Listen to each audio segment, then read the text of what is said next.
হ্যাঁ তো ভাই এই পান কত কিনেছেন? কোন 20 টাকা পোন। এই পান কোন জায়গায় যাবে? সিলেট যাবে। সিলেট? সিলেটের লোক তো দামি জিনিস খায় না।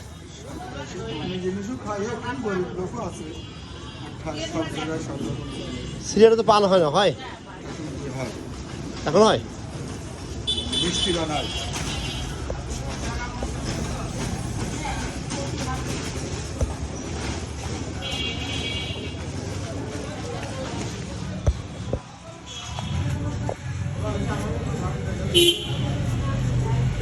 নেটে মেটে দিয়ে দেবেন, মুরব্বী আবার নেটে দেয় না কিন্তু।